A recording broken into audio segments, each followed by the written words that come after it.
안녕하세요. 김상순입니다. 이번 주제는 대만 신임 총통 라이칭더의 세 가지 각오와 향후 동북아 국제정세 5가지 전망을 해보겠습니다. 일부 내용은요, 김상순 TV에서 영상과 함께 말씀드린 내용이고, 여기에 추가로 좀 더 상세한 내용을 믿고 듣는 라디오 김상순 팟캐스트 이 채널에서 보충해서 설명을 드리겠습니다. 일부 중복된 내용은 전체 설명을 위해 필요하기 때문에 그대로 인용하는 것을 양해해 주시기 바라고요. 추가로 더 많은 얘기들이 보충됩니다. 이번 내용은요, 모두 7가지 소주제로 구분해서 말씀을 드릴 건데요. 첫 번째는 대만 총통 선거 결과를 정리해보고, 두 번째는 대만 입법의원의 선거 결과를 정리하겠습니다. 그리고 세 번째는 국민당이 왜 패배했는지 이 세 가지 요소를 정리하고요. 네 번째는 라이칭더 총통과 러닝메이트로 같이 참여한 샤오메이친의 부총통이죠. 이 두 사람의 정치 성향에 대해서도 요약해 보겠습니다. 다섯 번째는 향후 양안 관계가 이상해질 것 같죠? 이 세 가지 전망을 할 거고요. 여섯 번째로 라이칭더 총통의 선거 결과에 대해 세 가지 의미를 강조했는데 뭘까요? 이걸 또 정리를 하겠습니다. 그리고 마지막으로 7번째, 우리와 직접 연관이 되죠. 대만 대선 이후에 동북아 국제정세 5가지만 전망을 좀 해보겠습니다. 첫 번째로 대만 총통 선거 결과입니다. 지난 1월 13일 끝났죠. 대만에서 있었던 차기 총통 선거에서 민주진보당, 즉 민진당 후보로 나섰던 현 주석이자 현 부총통인 라이칭더가 당선이 되었습니다. 1959년생이고요. 올해 65세인 라이칭더 신임 총통은 아직 임기가 몇 개월 남은 1956년생 차이잉원 현 총통에 이어서 1996년에 직선제 총통 선거가 도입이 됐거든요. 그리고 그 직선제 총통 선거 도입 이후 역사상 처음으로 한 정당이 8년을 넘어서 12년 연속 집권하는 기록이 이번에 세워졌습니다. 이전까지는 8년마다 정권이 교체되었죠. 그리고 4년 임기를 모두 연임을 했습니다. 처음이 민진당 첫 총통이었던 야당 후보였던 천쉐이비엔 8년 했고요. 그 뒤에 국민당 후보로 당선이 된 마잉주 8년 했고, 그리고 이어서 다시 민진당으로 넘어와서 차잉원이 8년을 했죠. 그리고 이제는 국민당으로 넘어갈 차례인데 이걸 라이칭더가 깼습니다. 자, 어쨌든 라이칭더가 새로운 기록을 세운 건데요. 라이칭더는 558만 6,019표를 얻어서 40.05%로 총통에 당선이 되었습니다. 40% 정도로 당선이 된 거죠. 제1야당이 된 국민당의 허우유이 후보는 선전을 하긴 했습니다만 467만 1,021표로 33.49%에 그쳤고요. 이게 결국은 이제 야당 단일화 실패가 가져온 아주 쓴맛이죠. 대만 민중당 총통 후보로 나섰던 제3당이죠. 민중당 커원저 후보가 369만 466표를 얻어서 놀라운 겁니다. 26.46%라는 놀라운 결과를 만들었는데요. 이번 선거의 두 번째 승자는 바로 커원저 후보다, 이런 얘기들이 나오고 있죠. 만약 야당의 국민당과 민중당 후보가 단일화를 했다면 빙의 승부가 되었을 것이 예상이 되었었거든요. 자, 이번 대만 총통 선거는 예상보다 높은 72.68%의 투표율을 기록했고요. 여기는 부재자 투표가 없습니다. 그래서 해외에 있는 중국 대륙이나 미국이나 이런 해외에 있는 대만인들이 귀국을 해서 투표를 할 정도로 이번에 높은 투표율을 보였다고 합니다. 라이칭더는 2019년 차잉원과 당내 경선에서 패배한 뒤에 부총통으로 활동하다가 이번 2022년부터 선거 패배에서 책임을 지고 물러난 차잉원을 대신해서 민진당 주석직을 맡으면서 이번에 민진당 총통 후보가 됐습니다. 그리고 대선에서 승리한 건데요. 두 번째 도전에서 성공한 걸로 볼 수 있겠죠. 자, 두 번째로 대만 입법의원은 그럼 어떻게 됐느냐. 이 선거 결과를 보면요. 여기는 이제 입법위원이 입법의회라고 하는데 우리 국회 같은 데입니다. 우리 국회의원과 같은 입법의회, 입법의원들 선거에서는 예상과는 다른 결과가 나와서 이 대만 정국이 앞으로 좀 복잡해질 것 같습니다. 대만 국내 정세는 벌써 주목이 되고 있는데요. 우선은요, 첫 번째로 민진당이 졌습니다. 그래서 총통 선거에서는 이겼는데 총선에서는 졌습니다. 그래서 국민당이 제1야당이 되었는데 의석수가 38석에서 14석이 늘어서 52석이 되어버렸습니다. 예. 두 번째가 이제 민진당인데요. 과반수가 넘었던 61석에서 10석이 줄어서 51석으로 한 자리 차이로 제2당으로 밀려나 버렸습니다. 셋째는 민중당인데요. 5석에서 3석을 늘려서 8석이나 차지를 하면서 국민당과 민진당 모두 과반을 넘지 못했기 때문에 입법회의에서 민중당이 8석에 불과하지만 캐스팅 보드를 주게 되었습니다. 자, 넷째로 무소속은 2석인데요. 이들이 민진당으로 만약에 간다 하더라도 민진당이 그래서 51석에서 53석이 되겠지만 57석이 과반수를 넘기 때문에 2석을 모두 민진당이 얻어도 과반이 안 돼서 결국은 협치정국으로 갈 수밖에 없게 되었다. 따라서 민중당이 어떻게 보면 입법의회에서 선거에서는 민중당이 이번에 대박을 쳤다. 이렇게 볼 수가 있겠습니다. 물론 3석밖에 늘지 않았지만 국민당이 물론 14석이 늘어났으니까 국민당이 1차로 성공했고 2차는 민중당, 그리고 민진당은 망한 꼴이 됐습니다. 총통선거에서는 이겼지만, 자, 이렇게 되다 보니까, 자, 그렇다면 세 번째로 국민당이 왜 패배를 했을까요? 국민당이 의석수는 38석에서 14석이나 늘어서 52석이 됐는데 이 총통선거에서는 져버렸단 말이죠. 자, 이번 대만 총통선거에서 국민당이 패배한 것은요, 한 3가지 요소가 결정적이다, 이렇게 꼽아볼 수 있겠습니다. 물론 제 생각이니까 여러분들은 참고하시고요. 자, 첫 번째는 뭐냐면 선거 전까지 계속해서 중공의 인민해방군이 무력 도발을 했죠. 이를테면 대형 정찰 풍선을 계속 보냈다거나 군용기와 군함이 매일 대만을 위협했고요. 그리고 이런 것들이 결국은 이를테면 북풍이죠. 친중파 국민당 후보에게 오히려 이게 불리하게 작용을 했습니다. 결과적으로 전에도 말씀드렸던 대로 왕후닝의 대만 선거 개입 공작이 이번에 철저하게 실패를 했다, 이렇게 볼 수 있습니다. 향후에 왕후닝이 이 선거 결과에 대해서 어떤 책임을 질지 이것도 한번 봐둘 필요가 있겠습니다. 왕후닝의 향후 행보가 어떻게 될지요. 자, 두 번째로 1월 10일 전 국민당 출신 총통이었던 마잉주가 독일 언론과의 인터뷰에서 결정적인 말을 해버렸습니다. 대만은 시진핑을 믿어야 한다. 갑자기 엉뚱한 발언이, 마잉주가 국민당을 도와주기 위해서 대만은 시진핑을 믿어야 한다, 이런 엉뚱한 발언을 하는 바람에 오히려 대만 젊은 층과 부동층을 자극해서 국민당 후보에게 결과적으로는 3일 뒤 투표에서 불리하게 작용했다, 이렇게 분석이 나오고 있습니다. 오히려 국민당 후보나 친중파인 국민당 후보나 민중당 후보는 마잉주와의 관계에 대해서 오히려 거리를 두는 정도로 마잉주의 발언은 굉장히 충격적이었죠. 예. 셋째, 어떻게 그 시진핑 말을 믿으라고 합니까? 그렇지 않습니까?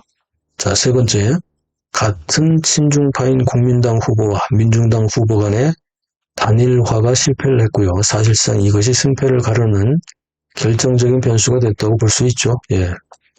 국민당 허유이의 33.49%, 민중당 커원저의 26.46%, 이걸 수치적으로 산술적으로 합산하면 59.95%로 과반을 훨씬 넘습니다만, 물론 이렇게 야당 단일화가 되었다고 해도 산술적으로 투표 결과가 이렇게 나오지는 않죠. 아까도 말씀드렸지만 적어도 박빙 승부가 될 것으로 예상이 됐었고요. 그래도 약간은 친중파 후보가 유리했을 것이다, 이런 전망들이 있었거든요. 이 단일화 실패가 결정적으로 민진당이 승리하는 결정적인 요소가 된 것 같습니다. 자, 그렇다면 새로운 라이칭더, 네 번째로 라이칭더 총통과 런닝메이트로 나온 부총통인 샤오메이친의 정치적 성향은 어떨까요? 샤오메이친은 여자입니다. 예, 라이칭더는 남자고.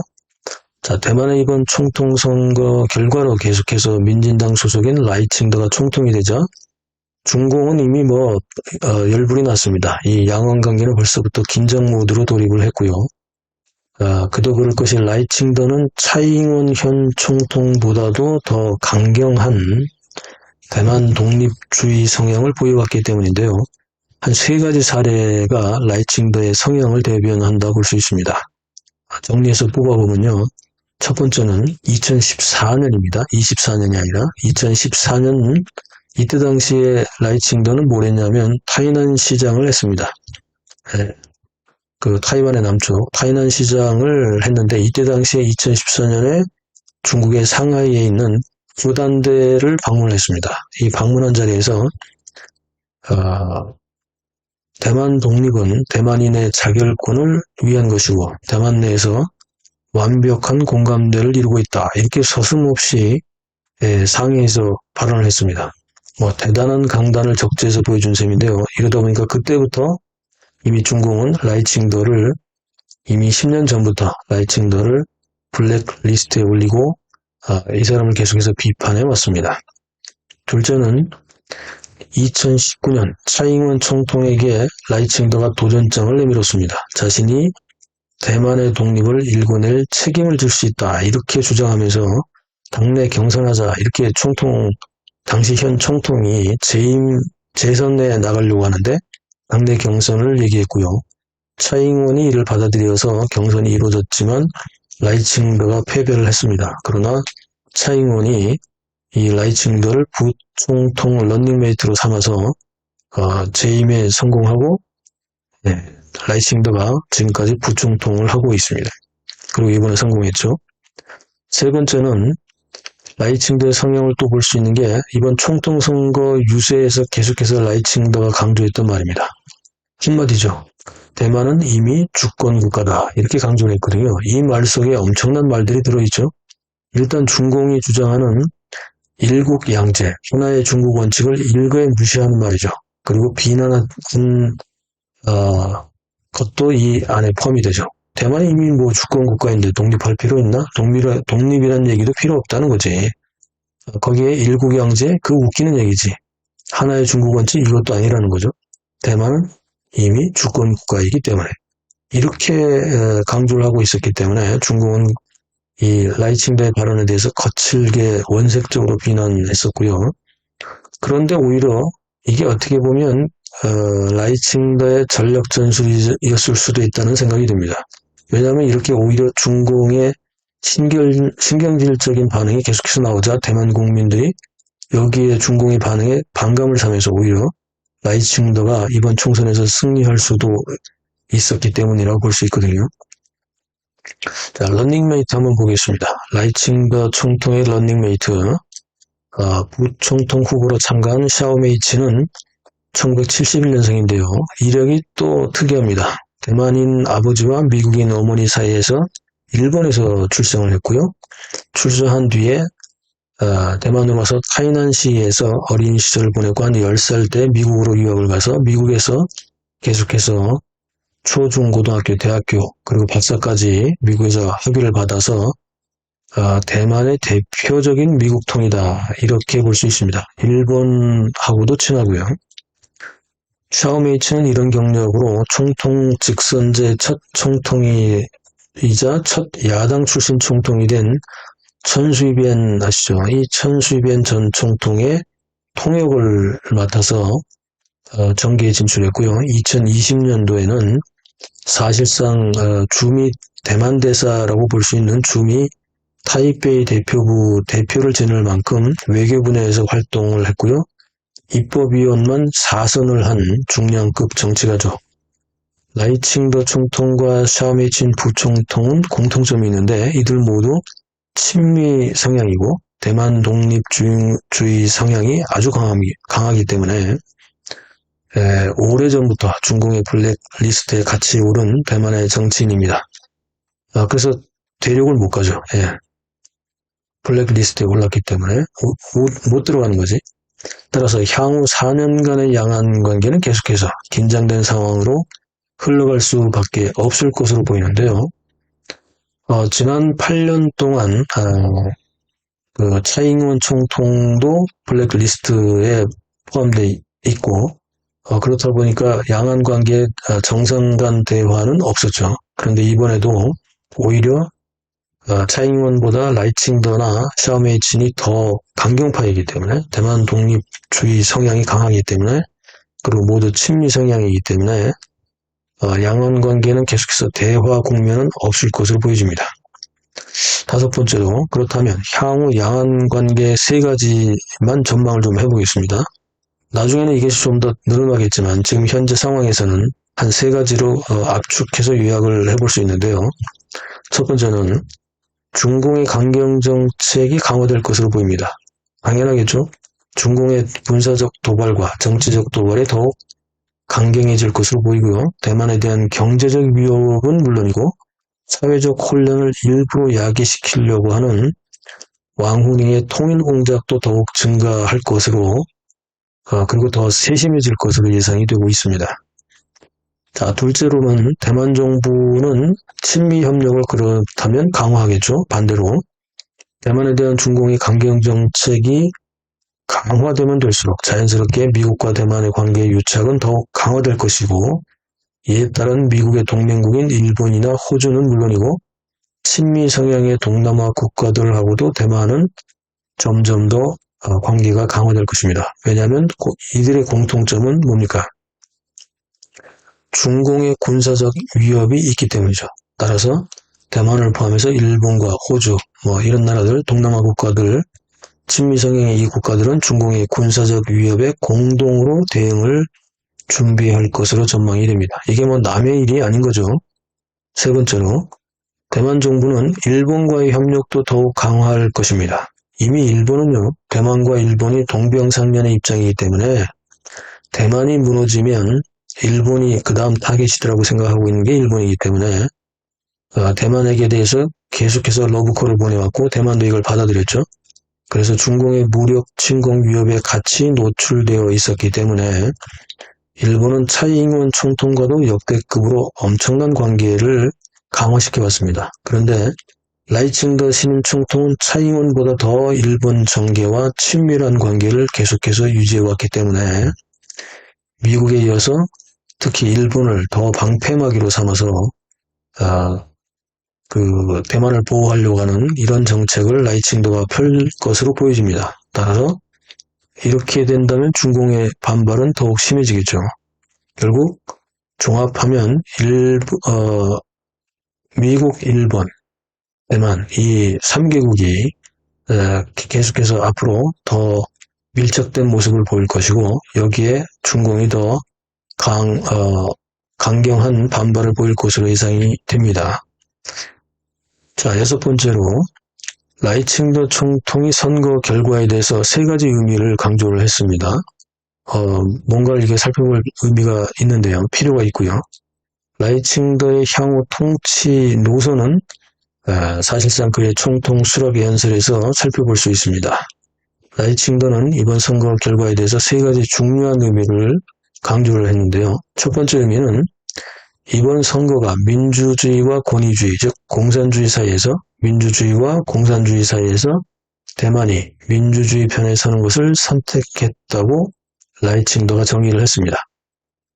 그리고 중화민국 대만은 계속 세계의 민주주의 동맹국들과 공행할 것이다 이렇게 천명을 했습니다. 결국 대만은 미일과의 연대를 강화하겠다 이걸 공식적으로 밝힌 거죠.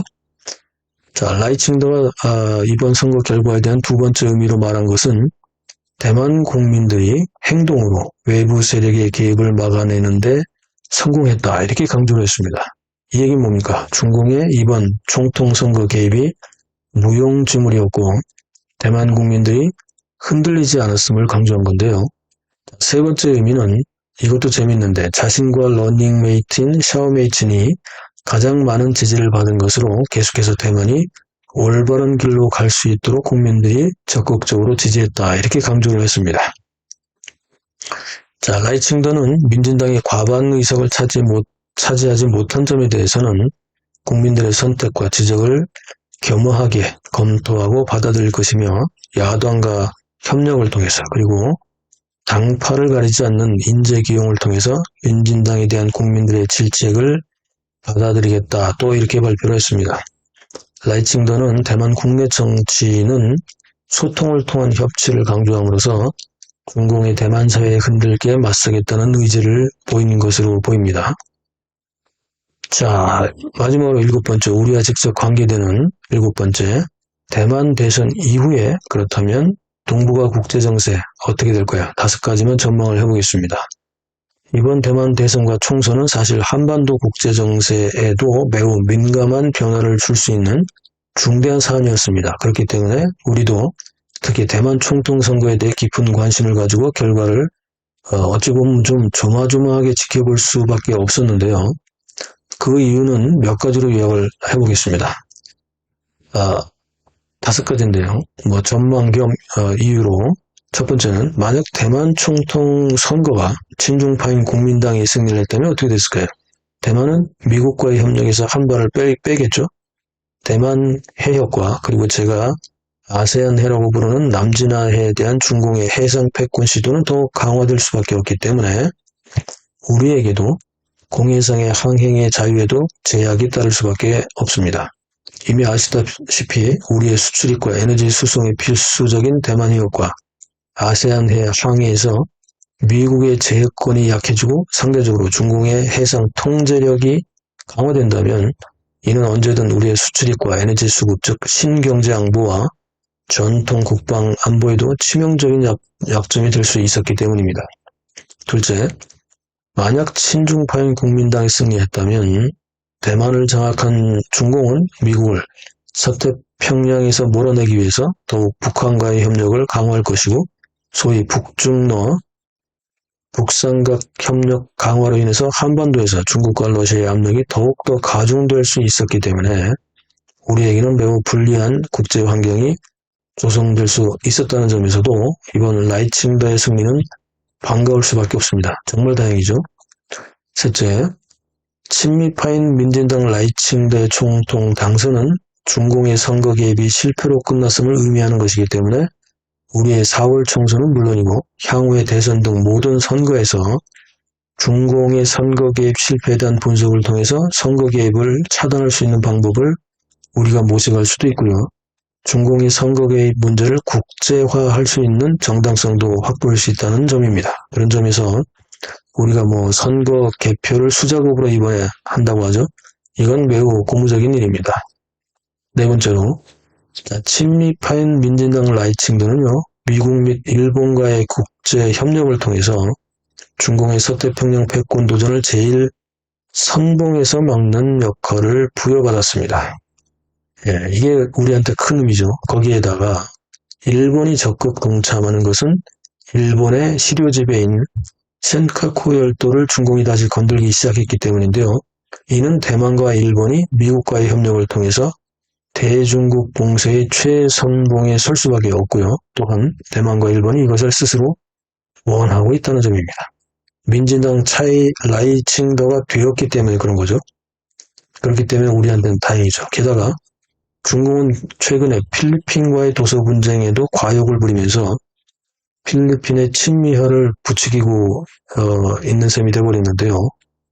대만, 일본, 필리핀은 동병상련으로 미국과의 협력을 현재 강화할 수밖에 없는 처지에 있습니다. 한마디로 대만 총통 선거 결과로 인한 향후 국제정세의 변화는 우리에게 그만큼 여유를 가질 수 있는 틈이 생겼다. 이것을 의미하고 있습니다. 다섯 번째로 스스로 전선과 분쟁 포인트를 넓혀버린 중공은 한반도 문제에 집중할 수 없기 때문에 상대적으로 북한은 러시아와의 협력을 강화하려고 하겠지만 러시아 역시 우크라이나 전선 교착으로 북한의 도발은 제한적일 수밖에 없게 될 것이라는 점도 고무적입니다. 이건 역시 라이칭더가 충통이 된 일종의 보너스라고 볼 수 있겠죠. 자, 대만에 집중해야 되기 때문에 한반도 문제에 집중할 수 없게 된 거죠, 중공이. 물론 북한은 고립에서 벗어나기 위해서 더욱 강경한 말폭탄과 상시 도발을 해오겠지만요.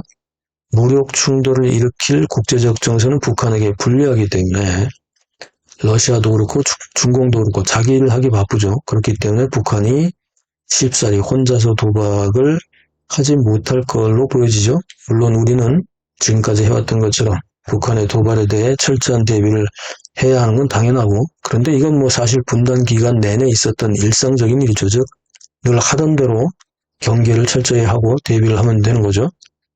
자, 어쨌든 중공과 러시아가 자기들 일 때문에 러시아는 우크라이나, 중공은 대만 문제 때문에 한반도에 더 집중할 수 없다는 것이, 이게 우리한테 또 새로운 여유가 생긴 거죠. 자, 국민당이 대만의 입법위원 선거에서 1당이 되고 민진당이 과반수에서 무너져 제2당이 되었지만 이건 뭐 대만의 국내 정치적 요소이기 때문에 상관없습니다. 이게 뭐 서태평양이나 동북아 국제정세에 중요한 변수가 되지 못하기 때문에 이건 뭐 상관없고요.